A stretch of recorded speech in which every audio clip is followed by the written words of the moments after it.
It's funny how we sometimes forget to appreciate the simple beauty in our own backyards. Today, Mila and I set out on this photo series project. You remember her, right?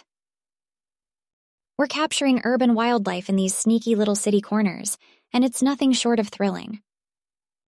We discovered this entire ecosystem teetering inside an inconspicuous box. Can you believe it? Squirrels skirting on phone lines, birds nesting in retro newspaper stand, and let's not forget an ant supermarket running full throttle in an old mailbox. And speaking of retro, our giddy hacking queen Nina unearthed an Atari 2600 at the hackathon today. How insane is that? She's promised to bring it over sometime, and I'm stoked already. Venturing into those pixelated 80s games, who wouldn't be thrilled? Though I expect, unlike the hackathons, there won't be much coffee involved this time. Speaking of, TurboTech seems to be running Eric ragged. Poor fella's living on coffee and code lines. Shifting gears, I gotta tell you about this. Remember the urban wildlife gig, right? We're discovering such a medley of creatures in the least likely city spots. It's almost like an urban jungle book. Next stop, vintage newspaper stands. There's apparently an aviary set up shop in one of them. Who would have thought, huh? Oh, and Nina and I are grabbing some burgers tonight, a well-deserved treat after our individual crazy day. Wish you could join us. You remember our usual spot, right? The jukebox corner? There's something magical about chomping down a greasy burger and fries while an old record spins tunes of the good old days. The nostalgia washes over you and everything feels like an Instagram filter. Do you think maybe that's how a pigeon views the world from an old newspaper stand? Or an ant from a rusty mailbox? Well, seems like this mailbox and Atari Discovery Day has me feeling a bit philosophical.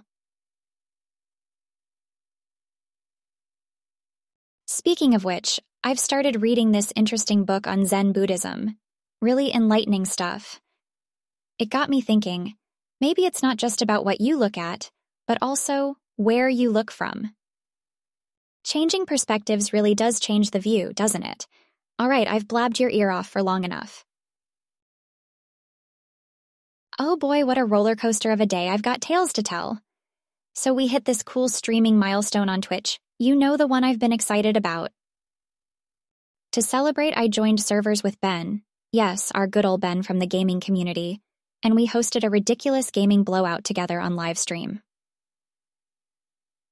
Tons of viewers popped in to join the party, and let me tell you, the energy was something else. It was so wild we almost crashed the stream. Not even kidding. I swear, gaming can turn even the toughest days around. Did I ever mention how much I love this community? People from all walks of life, getting together to share a love for digital realms, it's just magical, you know? And to top it all, other streamers are now reaching out to join in on my streams. Amy, the influencer, huh? Oh, and Eric had a proper TurboTech victory moment just yesterday. Found the solution to a memory leak that had been nagging him for ages, believe it or not. His excitement was so infectious, you'd think he just discovered the next big IMMB theory. Had me suggesting a virtual victory lap around the code compiler, just for the fun of it. We even started planning a retro gaming night with Nina, on his vintage console. Imagine us blasting off in a game of Space Invaders. Speaking of gaming and hustle, have you ever thought about how we're sort of like the characters we play in the games? Managing multiple tasks, adapting to challenging environments. It's all kind of fascinating.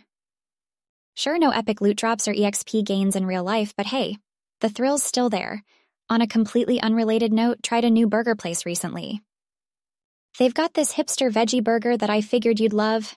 Avocado firecracker sauce and all. Delish. Everything on their menus got these wacky names and insanely tempting flavor combos. Eric's still trying to figure out whether they serve triple shot espressos, though. In the midst of this whirlwind, Nina drops these tech metaphors on us, comparing sleep to defragmenting a computer. Actually, it made me contemplate how perspective can really flip things around, kind of like my rediscovered passion for gaming, or the way we perceive sleep. Reckon it isn't always about what we look at, but where we look from. Sort of ties to my recent delve into Zen Buddhism.